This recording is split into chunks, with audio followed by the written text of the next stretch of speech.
পাক এরকম দৌড়েতে স্যার ডাক দিয়ে কেমন যদি নাঘি মানি ফিডাইয়া দিও জীবনের আলোটুকু তোমারে দিলাম বন্ধু নিবাইয়া দিও মন যদি নাহি মান। আমি কই ড্রাইভার কই তাড়াতাড়ি গাড়ি সরা। ড্রাইভার কই ভালোই তো লাগবার নইছে। এইবার যাই ওই জামের ঠেলায় পড়িয়া দিই। এই মেয়েটারে ঘোষণা করতেছে পুরস্কার ঘোষণা দিব। আমাদের আকরাম আলীর কন্যা এইটের ছাত্রী নার্গিস আক্তার আজকে গান গেয়ে হারমোনিয়াম বাজিয়ে আমাদেরকে মাতোয়ারা করেছে। সেই লক্ষ্যে তাকে পুরস্কার দেওয়া হবে। পুরস্কারটি হলো ৮০ টাকা দামের জগ। আরএফএলের একটা জগ, আরএফএলের প্লাস্টিকের জগ পুরস্কার পাওয়ার নাই গিয়া বাপের সামনে মাইয়া নাচে। আমি কি মিথ্যা বলতেছি? বলেন বলেন মিথ্যা বলতেছি? ওইটাও শিক্ষা। আর এই যে দেখেন স্প্রিং ওয়ে রয়েছে জুব্বা, হ্যাঁ বোতাম নিচের গাইটের বোতাম উপরের বোতামের গাইটের লগে লাগাইছে। বোঝেন নাই তেরকিমের কি আর কি। একটা হইলো কুমারখালী আর একটা হইলো চাঁদখালী লাগাইছে। এখন এই ছেলের দিলাম। ছেলে সুন্দর করে মাইক নিয়ে কইতেছে মাগোই আমি পড়ব নাইগারা হাট্টি মাটিম টিম মাদ্রাসাতে শিখবো এবার আলিফ লাম আর মিম। আল্লাহু আকবার বলতে পারলেন না?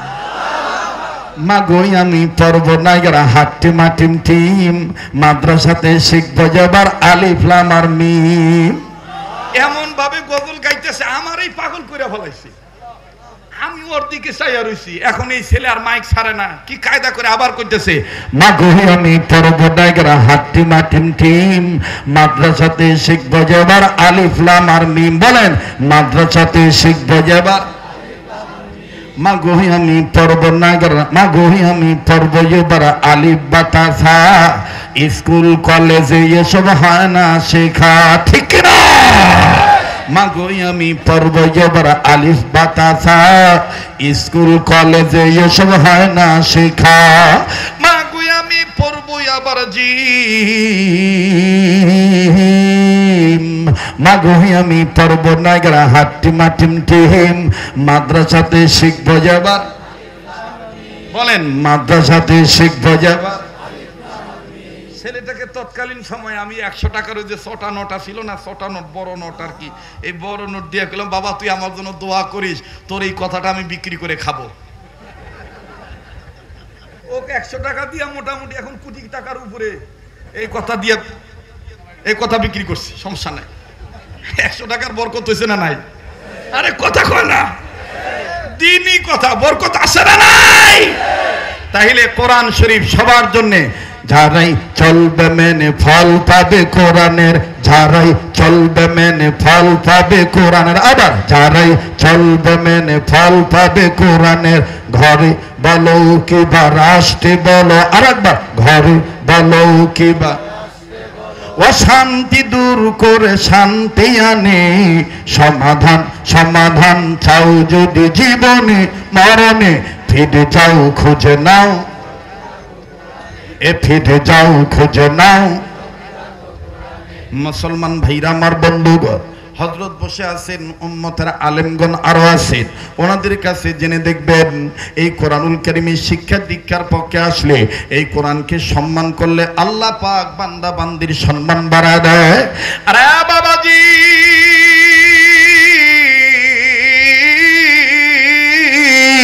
নাম শুনেছেন সুলতান মাহমুদ গজনবী রহমাতুল্লাহ আলাইহি। দেখেন আল্লাহ পাক তার মর্যাদা কেমন বাড়িয়ে দিয়েছেন। মৃত্যুর উপরও আমার বন্ধুগণ আল্লাহ তার কবরকে জান্নাত বানায় দিয়েছেন। আমি কথাটা আপনাদেরকে শোনায় দিই। আমার বন্ধুগণ মাওলানা আবুল হকের উস্তাদ উনি আপনাদের কাছে কোরআন কারীমের সম্মান বুঝাইতে যাইয়া কাপড়ের কোরআনের গিলাফের কথা বলেছেন। আরে বাবাজি কোন ছেলেদের মাথায় এই পাগড়ি পরিধান করা হলো? আল্লাহু আকবার, আল্লাহু আকবার, বলেন আল্লাহু আকবার।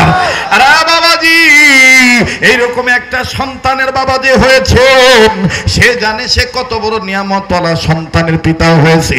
আমার বন্ধুগণ, আমার ভাইরা, লম্বা করার কোনো সুযোগ নাই। সুলতান মাহমুদ গজনবী রহমাতুল্লাহি আলাইহি কোরআনকে সম্মান করেছেন। আল্লাহ পাক দেখেন তাকে দুনিয়াতে সম্মান দিয়েছেন, কবরের জগতে আল্লাহ তাকে সম্মান দিয়েছেন। কেমন সম্মান দিয়েছেন সুলতান মাহমুদ গজনবী রহমাতুল্লাহি আলাইহি। আমার ভাইরা, কোন এক জায়গার মেহমান হইয়া রাত্রি যাপন করার জন্য ঘরের মধ্যে ঘুমাবে, শয়ন কক্ষে যা যখন বিছানায় ঘুমাবেন, বাবাজি উনি যখন রাত্রিবেলা বিছানায় শয়ন কক্ষে বিছানায় যখন পিঠ লাগাবেন, বালিশে যখন মাথা রাখবেন, পা যখন মেলে দিবেন গো, উনি পায়ের দিকে নজর করে দেখেন যেই বাড়িতে, যেই ঘরে, যেই বিছানার উপরে উনি ঘুমাবেন, ওই দিকে ওনার পায়ের সাইডে কেমন জানি কোরআন শরীফ রাখার থাক দেখা দেয়। সুলতান মাহমুদ গজনবী ওই দিকে আর পা মেলে দিলেন না। আমার বন্ধুগণ, পা দুইটা গোটা ফেলাইলেন, পা দুইটা গোটা ফেলাইয়া আগায়া যাইয়া কাপড় সরাইয়া নজর করে দেখতেছেন এই তাকে কোরআন রাখা আছে। এবার সুলতান মাহমুদ গজনবী ডাক দিয়ে বলতেছি যে এই দিকে কোরআন রাখা আছে, ওই দিকে আমি পা দেব না, কারণ আমার চাইতে কোরআনের দাম বেশি। আওয়াজ দিয়া বলেন না সুবহানাল্লাহ, আবার বলেন না সুবহানাল্লাহ। বাজান, হেদায়েত পাওয়ার জন্য, বুঝ পাওয়ার জন্য অত বেশি বয়ান লাগে না। একটা কথাই যদি দিলের কান লাগায় শুনেন, আল্লাহ অল্প কথার দ্বারা আপনাকে নাজাত দিয়ে দিতে পারে, আর অল্প আমলেই নাজাতের জন্য যথেষ্ট। খেয়াল করে শুনবেন বন্ধু, আবারও বলছি, কেউ যদি চলে যায় তাকে চলে যেতে দিবেন বাবা। এক ফোঁটা চোখের পানি দেখেন আপনি ফেলাইতে পারেন কিনা। কান্না না আসলো কান্নার ভান ধরবেন, কান্নার অভিনয় করলে আমার আল্লাহ রব্বুল আলামিন মাফ করে দিবেন। আবার সুলতান মাহমুদ গজনবী ওই দিকে পা দিলেন না।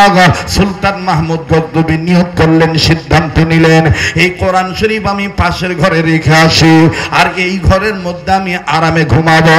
সুলতান মাহমুদ গজনবী আল্লাহ ওয়ালারা ওযু করে ঘুমাইতেন, যেহেতু তার ওযু বাজান রয়ে গেছে, এই জন্য তিনি কোরআন শরীফটা ধরলেন, ধরে পাশের ঘরে নিয়ে যাবেন। পাশের ঘরে নিয়ে যাওয়ার জন্য হাতি হাতি পা পা করে কদম কদম আগাইয়া ঘর থেকে যখন হবে বাহির, হঠাৎ করে তার অন্তরের গভীর থেকে একটা কথা কে যেন বলতেছে, এরে সুলতান মাহমুদ গজনবী, তোমার চাইতে কি কোরআনের দাম বেশি না কোরআনের চাইতে তোমার দাম বেশি? এতটুকুন শুধু বলো।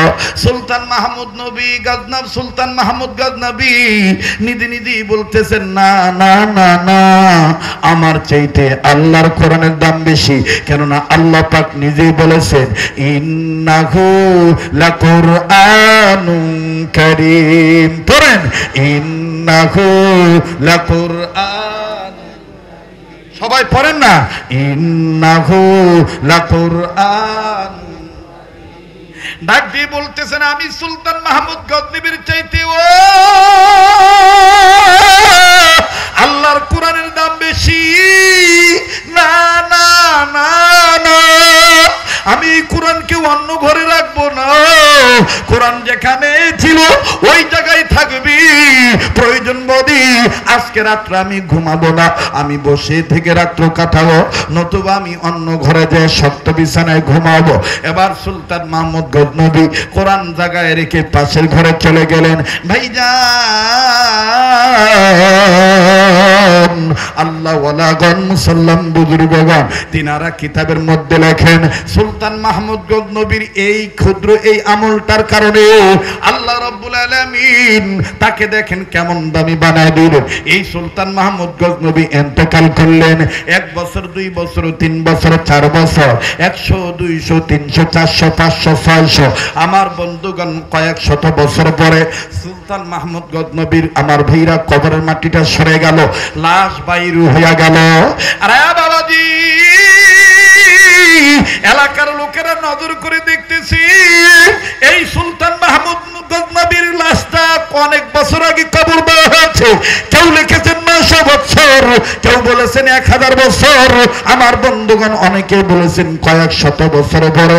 এই কবরের মাটি যখন সরে গেল, সুলতান মাহমুদ গজনবীর লাশটা যখন বের হলো, সবাই নজর করে দেখতেছেন এত বছর হওয়ার পরেও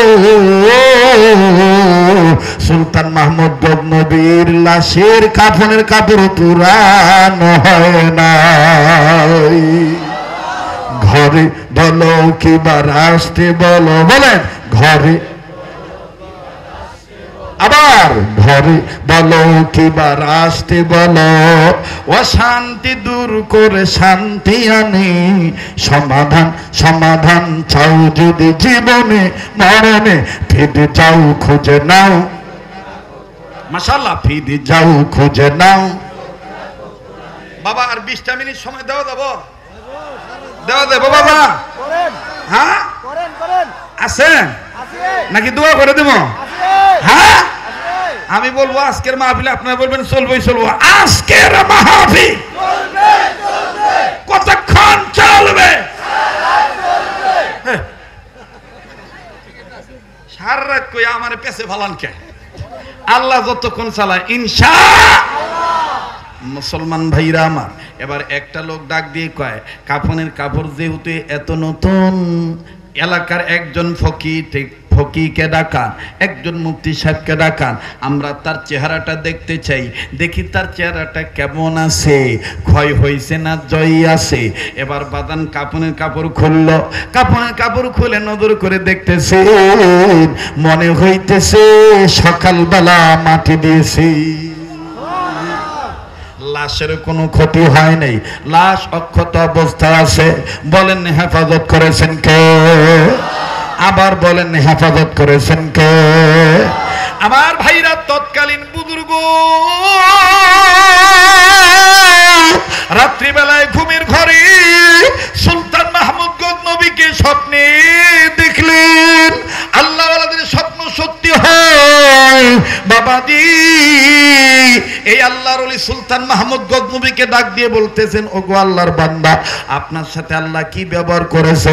সুলতান মাহমুদ গজনবী ডাক দিয়ে বলতেছেন, আমার আল্লাহ আমারে মাফ করে দিছে, আমার আল্লাহ আমারে জান্নাত দিয়ে দিছে। বুজুর্গ ডাক দিয়ে বলতেছেন, ওগো সুলতান মাহমুদ গজনবী, আপনাকে আল্লাহ তাআলা কোন আমলের উসিলা মাফ করে দিয়েছে? যদি আপনি আমাদেরকে একটু জানাইতেন, আমরা আমলটা করতাম। আর কোনাবাড়ি আরিফ কলেজ এলাকার বাবাইরা, জরুন বাজার এলাকার বাবারা বাইরা, জীবনে আর কোনোদিন আসিবা না আসে, জীবনের শেষ বয়ান মনে করে বয়ান করছি। দেখেন তো দেখি বাজান, দিলটা নরম হয়নি। সুলতান মাহমুদ গজনবী রাহমাতুল্লাহ আলাইহি ডাক দিয়ে বললেন, আমার কোন আমলের কারণে আল্লাহ আমারে মাফ করে জান্নাত দিয়েছে, আল্লাহ আমাকে ভালো রেখেছেন, আমি তোমাকে বলছি, তুমি শুনে নাও। আমিও বলবো, কিন্তু বাজান আমি আপনাদের কাছে বলতে চাই, কোন কোন বুজুর্গ লিখেছে কোরআনুল কারীমের দিকে তাকাইলেও আল্লাহ পাক বান্দার সম্মান বাড়ায় দেয়, আল্লাহ পাক বান্দা বান্দির ইজ্জত বাড়ায় দেয়। এই জন্য তো বাজান হাকিমুল উম্মত মুজাদ্দিদুল মিল্লাত আশরাফ আলী থানভী রাহমাতুল্লাহ লিখেছেন, আল্লাহ পাকের মহব্বত নিয়ে যদি কোনো বান্দা বান্দি কয়েকটা বস্তুর দিকে তাকায়, আল্লাহ তাদের প্রতি খুশি হয়ে যায়। নাম্বার 1 হলো কাবা ঘর বাইতুল্লাহ, নাম্বার 2 হলো কোরআনুল কারীম কালামুল্লাহ, নাম্বার 3 হলো হক্কানি রব্বানি উলামায়ে কেরাম ওলি আল্লাহ, নাম্বার 4 হলো আপন মা আর বাবার চেহারা দেখা। আরে বন্ধু, কোরআন দেখলো সব হয়, কাবা ঘর দেখলো সব হয়, আমার বাইরা ওলিদের চেহারার দিকে তাকাইলো সব হয়, মা বাবার চেহারার দিকে তাকাইলো আল্লাহ গুনাহ মাফ করে দেয়, কবুল হজের সব আল্লাহ মায়ের চেহারা দেখার বরকত দান করে দাও। আওয়াজ দিয়া বলেন না সুবহানাল্লাহ। বাদান আজকের মাহফিলে ইস্তেদ উলামায়ে কেরাম আছে, অনেক সন্তান আপনারা আছেন, মার জন্য আপনি কাঁদবেন, বাবার জন্য আপনি কাঁদবেন। বাবা আজকে যদি আমি আপনি মা বাবার জন্য কাঁদি, আমার আপনার ছেলে মেয়েও কিন্তু আমার আপনার জন্য কাঁদবে। আর যদি আমি আপনি মা বাবার জন্য দোয়া করে যাই, আমার আপনার ছেলে মেয়েও কিন্তু আমার আপনার জন্য দোয়া করবে। আরে বাবাজি কেন আপনি কাঁদবেন না? কেন আপনি দোয়া করে যাবেন না? শেষ ভালো না সব ভালো তার বলছেন নবী সরওয়ার।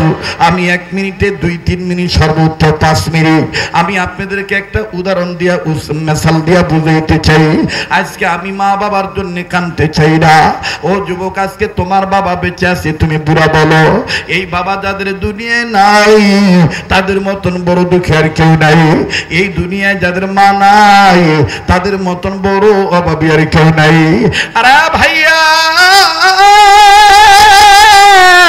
নেটে আপনারা শুনে থাকতে পারেন পুরানো কথা, আজ আমি আপনাদেরকে স্মরণ করে দিয়ে বলতে চাই, দুনিয়ায় যাদের মা নাই তাদের মতন বড় অভাবী আর কেউ নেই। আমার ভাইরা আজ থেকে অনেক বছর আগের ঘটনা। বাবাজি বরিশাল বিভাগে বয়ান করার জন্য যাও। যুবক তুমি কোন মায়ের বুড়ি করে গালি দাও? যুবক তুমি কোন মায়ের জন্য আজকের মাহফিলে এসে একটু দোয়া করতে পারলা না? যুবক কিসে তোমারে ভুলা রাখছে? বরিশাল বিভাগে বয়ান করার জন্য যাব। তৎকালীন সময় বাজান পদ্মা সেতু ছিল না, ফেরিতে পারাপার হইয়া নদী পারাপার হওয়া লাগতো ফেরি দিয়া। আমার বন্ধুগণ আমার গাড়ি উঠবে, গাড়ির আগে পিছে অনেক গাড়ি উঠেছে। গাড়িটা যখন আমার উঠে গেল, লক্ষ্য করে শুনবেন বাবা আমার ভাইরা, আমি এক সাইডে গাড়ি থেকে নামিয়া দাঁড়াইলাম। দাঁড়ায় নজর করে দেখতেছি গাড়ি ওঠার দৃশ্য খুব ভালো লাগতেছে। নজর করে দেখতে পাইলাম একটা অ্যাম্বুলেন্সও বাদান উঠতেছে, কিন্তু অ্যাম্বুলেন্সটার ডান বাম সাইডে লেখা আছে লাশবাহী গাড়ি। অ্যাম্বুলেন্সে আমার বন্ধুগণ লাশ আছে না নাই এটা আমার বোঝা ছিল না, ধারণা ছিল না। ভালো করে খেয়াল করে দেখতে পাইলাম অ্যাম্বুলেন্সের এক সাইডে লুকিং গ্লাসে সাইডে লাল কাপড় বাঁধা। এই লাল কাপড় বাঁধা দেখি বুঝতে আর বাকি রইল না যে লাশ নাই, অবশ্যই লাশ আছে। কিন্তু বাবাজি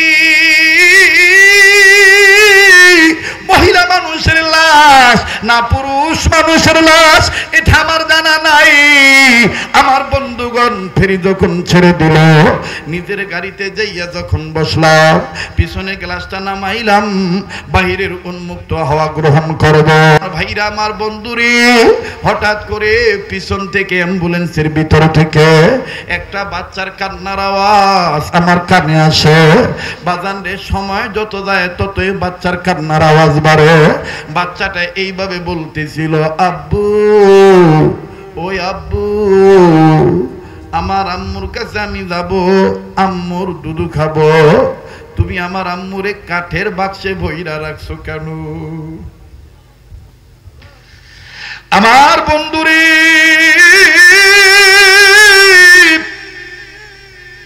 সময় যত যায় ততই বাচ্চার কান্নার আওয়াজ বেড়ে যায়। বাচ্চা খালি কান্দার ডাক দিয়ে কয়, আব্বু তুমি আমার মায়ের কাঠের বাক্সে ভইরা রাখছো কেন? ওই আব্বু আমি আমার আম্মুর কাছে যাবো, আমি আমার আম্মুর দুধ খাবো, তুমি আমার মায়ের কাঠের বাক্সে বইরা রাখছো কেন? ভাইয়া কি এমন গুনাহ করেছি যার কারণে কলবে কালো দাগ পড়ে গেছে? আমার ভাইরা মা বাবার নামেও দোয়া করতে মন চায় না, মা বাবার জন্য বাদান দিল নরম হয় না, আল্লাহ রসুলের মহাব্বত বাদান চোখে পানি আসতে চায় না। মনে রাখো যুবক, এই দুনিয়া থাকার জায়গা নয়, এই দুনিয়া কিন্তু কেউ চিরদিন থাকতে পারবো না। আমি জানি না এই ময়দানে কার মা নাই, এই ময়দানে কার বাবা নাই। ও মায়ের পাগলেরা, বাবার পাগলেরা, এই জুমার রজনীতে আল্লাহকে আপন মনে করে মা বাবার জন্য দোয়া দেওয়ার জন্য একটু মায়া লাগে একটা ডাক দেন না, বলেন না আল্লাহ, মায়া লাগায় বলেন না আল্লাহ। আমার ভাই ভাইরা আমার বন্ধুগণ, দুনিয়ায় যার মা নাই সেই জানে তার কত বড় নিয়ামত নাই। এই বাচ্চাটা যখন এইভাবে কান্নাকাটি করে, এবার আমি গাড়ি থেকে নামলাম, দেখে আসি কোন বাচ্চাটা কান্দে। গাড়ি থেকে নামিয়া নজর করে দেখতে পাইলাম অ্যাম্বুলেন্সের চতুর্দিকে অনেক মানুষ দাঁড়ায় দাঁড়াইয়া এই মা মরা বাচ্চাটার কান্না দেখতেছি, আবার অনেকেই কাঁদতেছে। আরে ভাইয়া, কাছে গেলাম, পরিচিত ফেস হওয়ার কারণে অনেক মানুষ আমাকে চিনে সাইড দিয়ে দিছে। অ্যাম্বুলেন্সের কাছে গেছি, ভাবছিলাম হয়তো বা বাচ্চাটা একা, কিন্তু নজর দিয়ে দেখতে পাইলাম এই বাবার একরানের উপরে বাচ্চাটা বসা। আমার বন্ধুগণ, বাবাটা কাঁদতেছে আর বারবার বলতেছে, তোমার আম্মু নাই, তোমার আম্মু আর কোনোদিন তোমারে দুধ দিবে না। এই কথা যখনই বলে বাচ্চাটা তখনই বাপটাকে কামড় দিয়ে ধরে, আবার কখনো কিলঘুষি মারে, আবার কখনো আমার বন্ধুগণ খামচি দেয়। ভেবেছিলাম বাচ্চাটা একা, কিন্তু না না, এই বাচ্চাটা যখন তার বাবাকে কামড় দেয়, ওই গাড়ির ভিতর থেকে আরো দুইটা কন্যা সন্তানের কান্নার আওয়াজ আসে।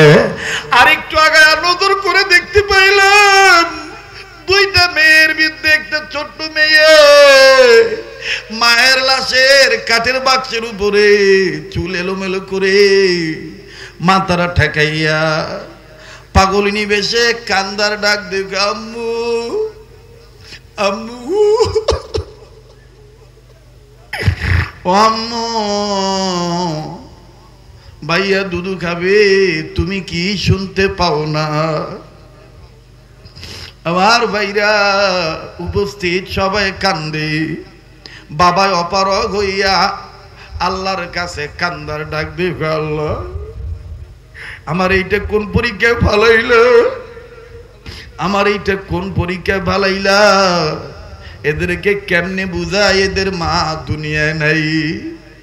এবার বাজান মেয়েদেরকে না ধরিয়া বাবা নিজে নিজেই বাচ্চাটার মাথাটা বুকের সাথে লাগাইয়া দোয়াইতেছে আর ডাক দিয়ে, আব্বু তোমার আম্মু নাই,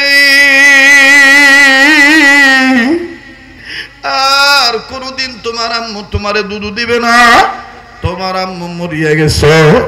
যাহা মাত্র এই কথাটা বলছে, এই বাচ্চা ছেলেটা আমার বন্ধুগণ বাবাকে এত দূরে কামড় দিছে, আর নাকের ফুটার ভিতর দিয়ে হাত ঢুকায় যখন সারা দেয়, আমি নজর করিয়া দেখতে পাইলাম বাবার নাক থেকে রক্তের ফুটা গড়গড়ায় পড়ে, আর বিভিন্ন জায়গায় কামড়ের দাগ, কানের কাছে কামড়ের দাগ, গলার কাছে কামড়ের দাগ, ঘাড়ের কাছে কামড়ের দাগ। আমার বন্ধুগণ, বাবা বাচ্চাটার প্রতি কোনো ধরনের রাগ গোসা করে না, বাবা বাচ্চাটাকে কোনো ধমক দেয় না, খালি কান্দার ডাক দিয়ে, কামালি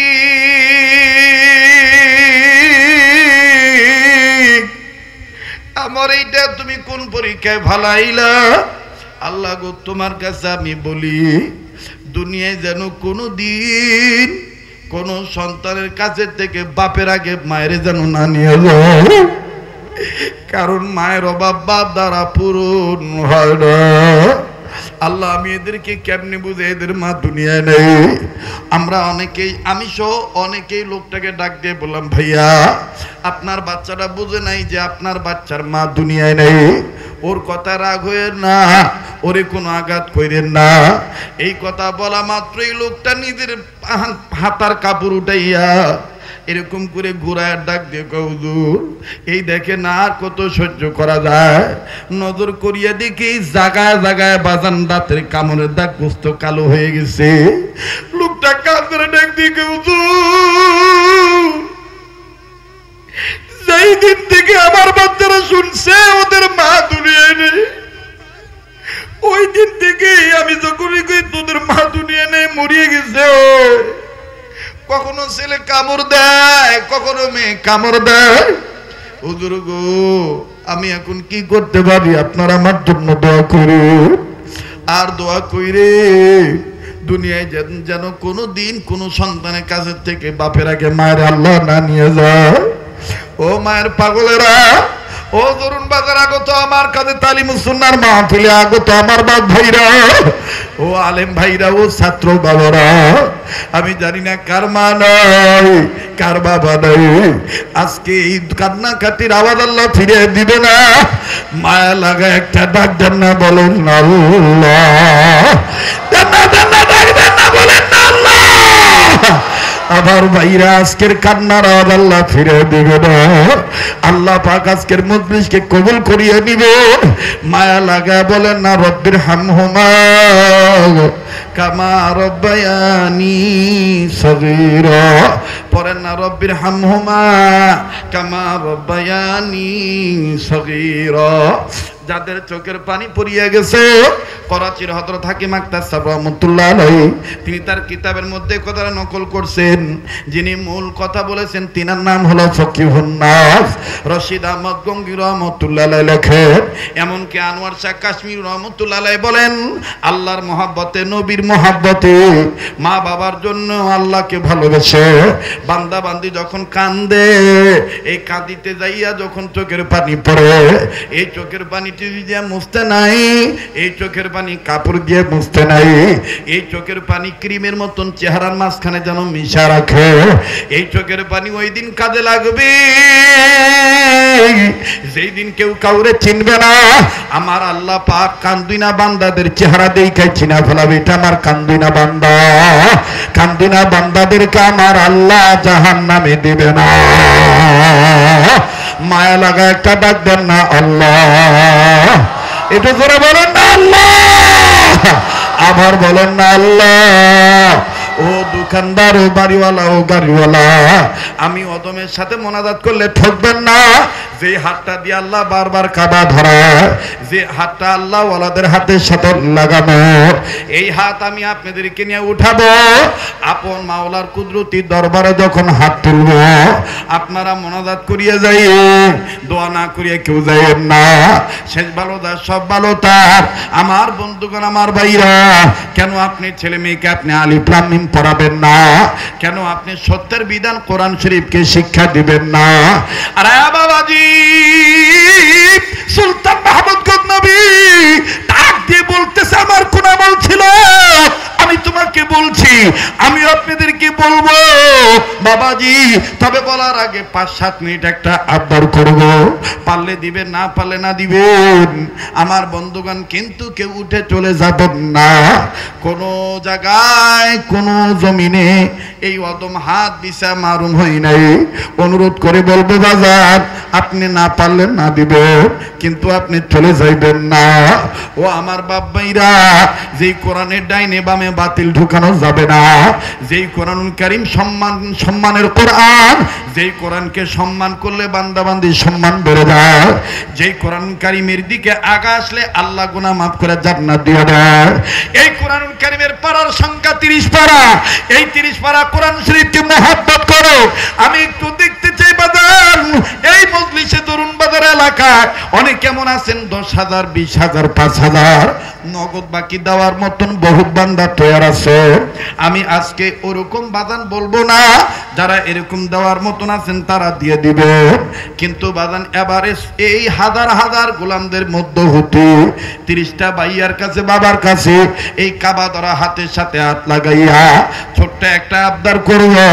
মার দরদি সন্তান হইয়া, বাবার দরদি সন্তান হইয়া এক পারা কোরআনকে ভালোবেসে 1,000 টাকার নগদ দেওয়ার মতন কোন বান্দা আছে? আল্লাহ পাক কবুল করিয়া দিবেন ইনশাআল্লাহ। আল্লাহ চোখের পানি ফিরিয়ে দিবে না। এমন কোন সোনার চান যুবক বন্ধু জায়গা আছে গো, মা বাবার দরদি সন্তান হইয়া 1,000 টাকার নগদ তুমি দিবে এক পারা কোরআনকে মহব্বত করে? না পারলে না দিবেন, কিন্তু আপনি চলিয়া যাবেন না। আমি একটু দেখতে চাই নবীর প্রকৃত আশিক রাসূল কারা, কারা প্রকৃত আল্লাহওয়ালা বান্দা বান্দি। আমার বন্ধুগণ, কারা কোরআনকে মহব্বত করে? হাজার হাজার শত শত গোলামদের মধ্যে হতো 30টা গোলামের কাছে আমি 30 পারা কোরআন শরীফের মহব্বত চাইছি। এক পারা কোরআনকে ভালোবেসে 1,000 টাকা ও চাকরিজীবী, ও ব্যবসায়ী, ও মাহফিলের অতিথিবৃন্দ, আজকে তো এই মাহফিলের প্রধান অতিথি ছিলেন জনাব মোহাম্মদ সাজ্জাদুর রহমান মামুন ভাই। ব্যস্ততার কারণে তিনি হঠাৎ করে দেশের বাইরে চলে গেছেন, আসতে পারেন নাই। আপনাদের কাছে সালাম পৌঁছে দিয়েছেন, আপনাদের কাছে দোয়া চাইছেন। সভাপতি জনাব মোহাম্মদ সিরাজুল ইসলাম সিরাজ সাহেব, তিনি আমার বন্ধুগণ তিনার প্রতিনিধিকে পাঠিয়ে দিয়েছেন। আমার বন্ধুগণ, আমার ভাইরা, তিনি আপনাদের কাছে বলে দিয়েছেন আরো অনেক গণ্যমান্য ব্যক্তিবর্গ এই জায়গায় বসা আছে। 30টা ভাইয়ার কাছে 30 পারা কোরআন শরীফের মহাব্বত দেখতে চাই। চতুর্দিকের বাপ ভাইদের কাছে বলবো, না পারলে না দিবেন, কিন্তু আপনি চলে যাবেন না, আপনি চলে যাবেন না। এখান থেকে চলে যাওয়া মানে হলো আপনি বুঝেন নাই আল্লাহ পাক আপনাকে কি কল করছে, আল্লাহ আপনাকে কি বলছে, এইটা আপনি বুঝতে চান নাই। জনাব মোহাম্মদ সৌরভ ভাই 1000 টাকা নগদ আল্লাহ আপনি দানের খবর মদিনে পৌঁছে দেন, জানে মালে বরকত দিয়ে দেন, আল্লাহ আপনি কবুল করে নেন। জোরে বলেন আমিন। 2 নম্বর কোন ভাইজান আছেন? মাশাআল্লাহ, আল্লাহ মারুফ ভাই জনাব